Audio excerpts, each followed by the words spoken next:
Maayong adlaw kaninyong tanan anin usab kaninyong ato nga programa sa TV Apolyo.com tagi panguluhan ug pangunahan sa Lay Catholic Apologists International Sir Argesano uban ni ninyo sa kadali ilang nga panahon aron pa naghisgot sa mga butang nga may kalambigitan sa atong pagtuong Katolika. So, yon nga subaybay ko ninyo uban ni ninyo sa kadali ilang nga panahon sa kadali ilang nga mga gutlo aron na tagaan na natitagaan og tawag ining pagtagad nga mga punto ug mga butang nga kinahanglan natong tin-awon ilabi na nga naay koneksyon sa atong pagtuong Katolika. And sa dili pa ko magpadayon, magpasalamat una ko sa mga igsoon natong mga Katoliko nga kanunay nagatabang, nagasuporta sa atong programa.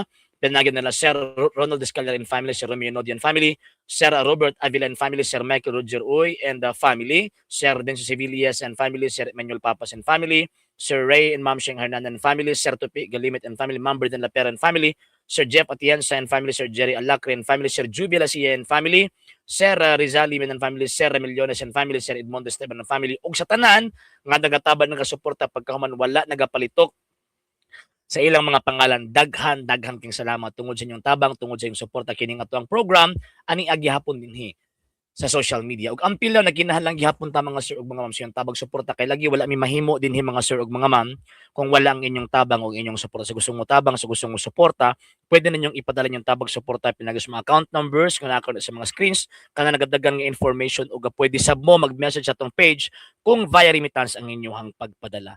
Daghan kaayong salamat in advance. Okay, karon di ta maglangan-langan o maglangay-langay natin tagaan nga tawag ining reaction. Actually, kini mo mga tawhana manggod, basta atakihon nila ang simbahang Katolika, ang pinakaunang rumbuan nila, mao ang mga balaang mga butang, o giilan na to mga balaang mga butang, nga naa sa sulod sa atong balay simbahanan.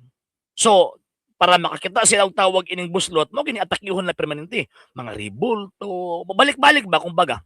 Kaya ang naa silang una-una, puro gyud ribulto, puro gyud. Musukuan pa ba, ang ilang una-una, tanang ribulto ba sa nas Katoliko, Diyos na. Ingon ana ang naas ilang panguna-una. So, yun. Di na to edugay-dugayon ato aning isulod ang tawag ining ato ang tagaan og reaksyon. Wala ko kailaan niya pero ang mahitabo is ang mga punto nga iyang ihatag kung wala ta kabawas tong pagtuong Katoliko ay mamabira ka nganuman kay kung sa kuan pa ba kanang inato kung bagawa inato ang presentation nya mo siya tinuod pod, di ba? Sige ato ang paminawon ni atong paminawon. Dira. Okay. Sige, ato lang pagamyon ing dagway. Sige. Okay, mayong adlaw ka na tong tanan mga hinigugma ko diha ni Kristo. Matod pa sa Ginoo sa 9:20 sa pinadayag nagingon sila din sa Dios ang kadto nagasimba sa mga bato, kahoy, semento, bronze, bulawan nga hinimo sa kamot sa tao kay sila din nagasimba sa demonyo. Kanang Revelation chapter 9 verse 20, kanang giingon din nga nagsimba sila sa mga bato, sa mga salapi, referring man na sa mga Diyos. Dili man na referring sa mga ribulto sa mga santos. So ang iyang gibasa ang Revelation chapter 9 verse 20, pero ang iyang gigunitan imahin sa mahal nga birhen. So buti pasabot na i-diferensya ang pangunahuna ning atong amigo. Di ba? Diyos man ang gisulti. Sa 9:20, nya pagkahuman ang iyang gigunitan imahin sa mahal nga birhen. Ano sa panahitabo nga ang mahal na birhen nahimong Diyos? Ano sa panahitabo nga ang inahan sa Ginoong Jesucristo nga ang mahal na Birheng Maria nahitabo nga nahimo siyang Diyos unya pagkahuman ang iyang ribulto Diyos na pod. Ano sa nahitabo na? Muna usay makaingon ko ba nga dapat magpatan-aw ni mga tawhana og kining kuan og kining doktor ba nga naman kay unsa kuan pa ba di naman tarong ang pangunahon na og panabot. Imagine na ang gibasa 9:20 sa Revelation kung atong tan-awon ang wala ko kabalo sa version nga iyang gibasa possible katong UBS or ang Biblia. Pero sa tawag ini nga Philippine Bible Society kanang giingon din nga mga tawag ini ribulto referring na sa mga Diyos. Ang naa silang unahuna og gibasa Diyos. Unya pagkaman ang ilang interpretation ribulto sa mga santos. Tarong bagod ka. Muso ka ba na tarong pangisip ana? Leviticus chapter 10 verse 10, ilho nato ang mga butang balaan ug dili balaan. So but pasabot kung di ka makaila sa butang balaan ug sa butang dili balaan na i-diferensya nimong pangunahuna. Muna ingon ni San Judas Tadeo kini mo mga tawhan na gibugal-bugalan nila ang mga langit ng mga butang ato dang tawag ining basahon. Atong basahon na mga binuhat gibugal-bugalan aning mga tawhan na. Dili man kag imagine gud nimo kanang musukuan pa ba? Tarong bagog ka? Tarong bagog ka nga tawag ining manangil or kana bitaw maghimog conclusion sa butang ba nga dili magipuntingan sa moong teksto or sa maong sitas nga imong gibasa. Tarong ba? Di ba? Judas kapitulo 1 bersikulo 8, kining mga tawhan na usab may mga panan-awon og nag-aghat kanila sa pagpakasala batok sa ilang lawas. Gibiay-biay nila ang otoridad sa Dios o gibugal-bugalan nila ang mga langit nung binuhat.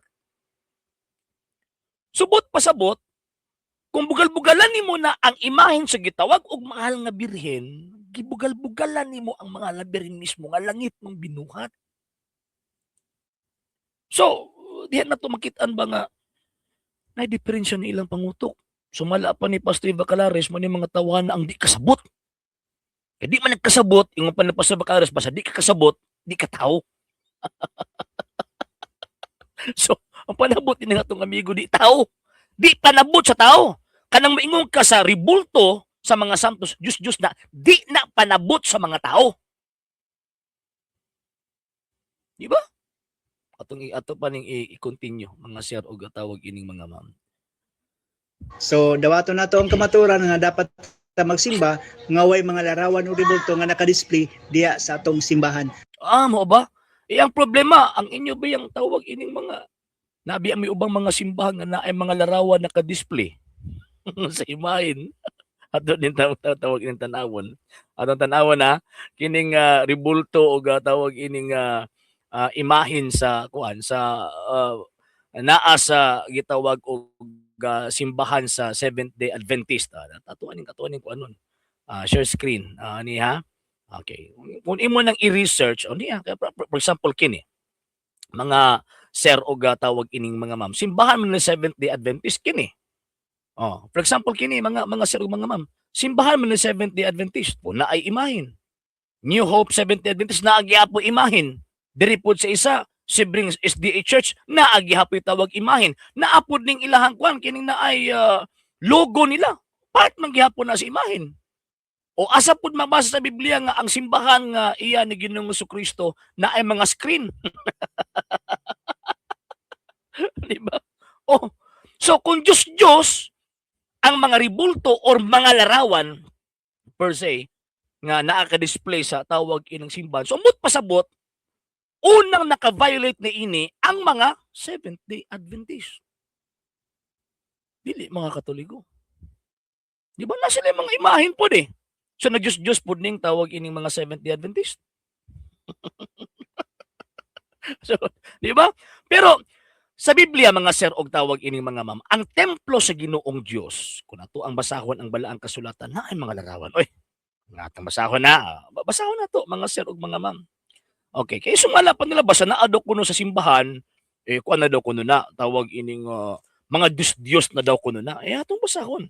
Kung tawag ining tinuod bagyod ang ilahang pangutok ug ang ilahang pangunahon na, komo kay naay gitawag og mga larawan, Diyos na ng mga larawan na. Templo sa Diyos niya, ang ato ang tawag ining subject, sa chapter 6 verse 1, gitukod ni Solomon ang templo.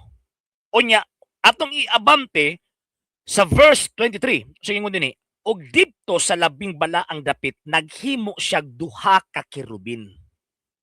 Ribultos kirubin ha? Dito sa balaang dapit, kaya ang templo manggod sa Diyos kaniadto na ni tabil ba? Nya dito sa pinakabalaang dapit, na ni ribulto. Ribulto, sumala sa balaang kasulatan, ribulto sa duha ka, gitawag og duha ka kirubin. Nga kahoyng olibo ha? Duha ka kirubin nga kahoyng olibo. Kanang kirubin na ako na siya, tawag inang gihimo sa kahoyng olibo.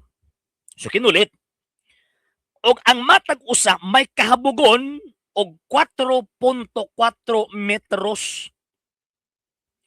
So multiply naman ng 3 sa tawag ining 4, subot pasabot niya na 12 meters. Pataas ang iyang habugon. Kahabugon kataas-on ha, kadako. Ang matag usa ka pako may gitaas-on nga 2.2 ka metros, so mga 6 feet. Ang tawag ining pako, higanti. Dito na sa labing balaang templo ha. So kung ato ang sundon ang pangunahon na nining atong higalang tagak, kining higala nato nga tawag ining gikan sa Seventh-day Adventist nga kalaban kini nilang rebulto sa gitawag mga santos. Kung natuan ning kuanon, kung natuan ning tawag ining paundayunan, subot pasabot, si Solomon naghimog templo sa mga Diyos-Diyos. Kay naa may mga imahen. Kini ha, rebulto gani sa mga kerubin ha. How much more og rebulto sa inahan ni Kristo? How much more og rebulto ni Kristo? Kung insulto gani sa Dios nga rebulto sa kerubin, bugal-bugalan nimo ang anaas templo, how much more ang rebulto og imahin ni Kristo og sa mahal nga birin. Damo gyud ka patid-patiran sa Ginoo ana. Ngano man, iya na ang mahal nga birin. Siya mismo kabubuton sa Dios nga iyahan ang pilion. Sa mutang yang anak pinangna ko kay na niya. Nga himuon ni mong Diyos. Diba? O niya. Okay. Ang matag usa ka pako may gitas-on nga 2.2 ka metros, ang gilayon gikan sa usa ka tumoy sa pako ngadto sa laing tumoy 4.4 ka metros. Subot pasabot ang mga rebulto nga naa sa templo mga higante. Not less than 12 feet ang katas-on. 29, gikulitan niyag mga kirubin palmera o mga bulak ang tanang bungbong ingon man ang gawas og sa sulod nga lawak. Subot pasabot sa sulod sa templo na ay mga rebulto. Sa gawas pod na apoy mga rebulto. Di ba ingon sa atong migo? Nga kapag naa daw ta mag-atubang daw sa simbahan nga naka-display ang mga rebulto, gibawal daw kuno na sa Dios. Pinas muna nga pangunahuna nga naman kung ingon anak mong sundon ang templo sa Dios kaniadto na ana og diha mag-atubang ang mga tao magampo og magsimba sa Ginoong Dios kay according sa balang kasulatan ang tanang mga tao gimanduan nga magsimba mag-atubang sa altar sa Jerusalem. Mag-atubang sa altar sa Jerusalem. Og ang altar sa Jerusalem og ang templo sa Jerusalem mismo na ay mga ribultog na ay mga larawan. Unsa man ang mga larawan nga naa didto sa tawag ining templo sa Ginoong Dios. O niya Ezekiel kapitulo 41 versikulo 18-19. Atong basahon mga sir ug mga ma'am. 17 to 19. Ang bungbong sa templo dito sa sulod gikan sa salug hangtod sa ibabaw sa pultahan gikulitan og mga larawan. Again ha, gikulitan og mga larawan sa templo ha. Diyos pod ni. Ha? Diyos. Sa mga palmira ug sa mga kerubin, ang hulagway sa palmira ug sa mga kerubin nag-ulos-ulos. Matag kerubin may duha ka nawong. Sa mga nawong nga, may nawong sa tao nga nag-atubang sa palmira ug sa kilid ug nawong usab sa leon nga nag-atubang sa palmira sa laing kilid. Kaning nawong sa leon magudrent magud sa kang Kristo. Kasi Kristo ang Lion of Judah. So, but pasabot, ang panabot ining atong ihigalang tagat, wa maom sa nakasulat sa balaang kasulatan. Kay kumo, nga na-rebulto sa sulod sa tawag ining simbahan, Diyos na namang rebulto, og naigo na ka sa Revelation chapter 10 verse 20, pinas mo na nga pangunahuna. Pinas mo na nga pangunahuna. Tinagak ba kung baga? Pero ang tinuod ana, kanang Revelation or gipadayag, Kapitulo 9, versikulo 20, referring na sa mga Diyos-Diyos, dili na referring sa mga imahin sa mga santos o imahin sa mga anghel. 9:20, basahon na to ha. Ang uban nga wala mga matay pinagi sa katalagman, wala maginulo sa ilang dawtang binuhatan. Nagpadayon sila pagsimba sa mga yawa o sa mga Diyos nga mga bulawan sa lapi, plata, bato o kahoy nga dili makakita ni makabati ni makalakaw. Diyos. Way labot ng gitawag og imahin sa mga santos. Unyang gigunitan imahin sa mahal nga birhen. Ano sa panahitabo nga nahimong Diyos ang mahal nga birhen para mahimong Diyos ng iyang gigunitan? Yabag. Last. Sige, last. Simbahan ang Dios pinagi sa espiritu o sa kamaturan. Ay, naturalmente. Okay, may ano ka na itong tanan mga hinigugma ko diha ni Kristo. Mao man na ang pagtuo sa Santa Iglesia Katolika, Apostolika Romana nga simbahon ang Ginoong Dios pinaagi sa espiritu ug kamatuoran mo ta magsimba mi. Yung imig amahan namo nakas langit. Yung ginami ng Katoliko nga amahan namo ginipilit ka ng larawan. No, gilansang ka ng larawan no. Di na pag-ampos Katoliko. Di na pagsimba dilingon anang pagsimba sa Katoliko. Kunya sa diha mag-ampo may mag-atuba may mga rebulto kay daghang mga reasons. Nganong naa may mga rebulto sulod sa templo. Sulod sa simbahan.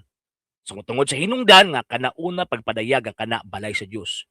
Ikaduhang hinungdan siyempre kung balay na sa Dios gid dekorasyon nang na mga dekorasyon nga mga kana bitong mga butang nga naay kalambigitan sa Ginoong Dios. Sa Old Testament mga anghel, sa New Testament kini mga taong balaan.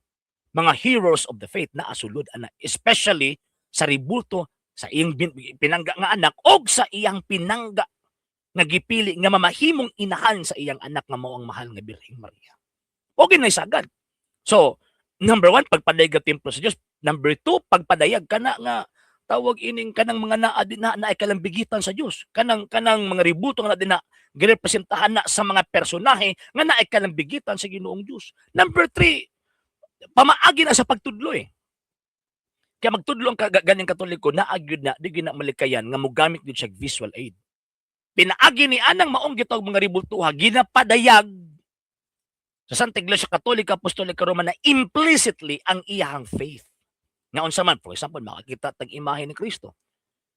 Nga gilansang sakos but pasabot na ay pagtulunan ang Iglesia Katolika Apostolika Romana nga giluwas kita sa kamatayon ni Kristo. Yan. Kung makakita tag imahen sa mahal nga Birheng Maria, nagpasabot nga aptong giprofess ang aptong pagtuo nga diya sa balaang kasulatan na ay babae nga gipili sa Ginoong Dios nga mamahimong inahan sa Dios nga mahimong tao. Ngun ana ba? Dili man mga Diyos. Pero nami panutyon si Kristo nga unsa gani mo gawa simong baba gikan na simong kasing-kasing. Ay ba na si Kristo ani. Subot pasabot sige mas nagbalik-balik nga kini mga ribultuhan nato mga Diyos na sila di ay nag-ilas Diyos nga Diyos na. So dili kita nga nakasala. Kung dili kining mo ang mga tawhana ang nakasala ngano man kay ang butang nga dili Diyos gihimo nilang Diyos. So kung mahimo gani kang tagak mahawag ka simbahan Katolika mawa gyud imong panabot. Kung mawa mong panabot di na ka kasabot. Sumala pa ni Pastor Bacalaris basta gani di ka kasabot di ka tao. Na, di ba? So at least ato ang tawag ining gitubag mga sir ug mga ma'am. So kanang ibitbit niya di man na Diyos.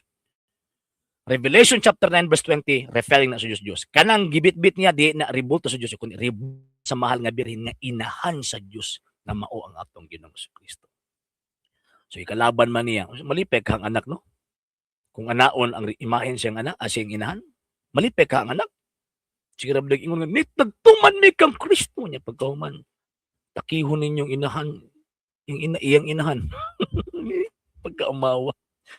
Okay. Sige. So wala pa nakapag-follow sa mga pages, i-follow nyo itong mga pages, RJ Roland Sandro, Second TV, palya.com page, kuya, follow si page, and RJ's Vlog 2022.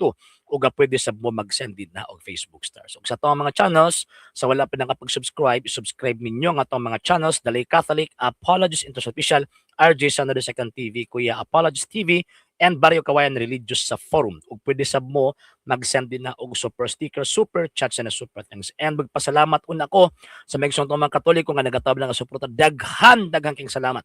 Tungod sa inyong tabang, tungod sa suporta kini nga atong program, naglawig gihapon din na sa social media. Og sa buot pang mutabang nga mga igsoon nato nga naay mga generous nga mga kasing-kasing nga tawag ining andam mo paambit sa mga grasya nga ilang naangkon.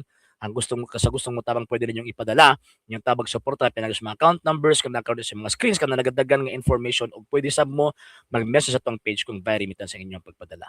Daghan kaayong salamat in advance. So laing adlaw na po nga ato ang pagtubag ining atong higalang tagak. And hopefully pinaagi na tong programa daghang mga Katoliko malig-on silang pagtuo makalahutay sa pagupot sa pagtungilang gihuptan hangtod sa ilahang gitawag og kamatayon. Ikaw na lamang sa mga pera TV po na po itong ipanguluhan ng ipangunahan sa Lay Catholic Apologies International sa kumakabalan sa LCS na mga Katoliko na kasubaybay, nagkataban, nagkasuporta sa programa, kininyong ubos nga lagat isusupag tong Katoliko Sir Arjo sa temporaryong manamit yung mingon, Ecclesiam Servire at Fidem Catholicam Defenderi. Maayong nga adlaw yung tanan, Ave Maria, Viva Cristo Rey.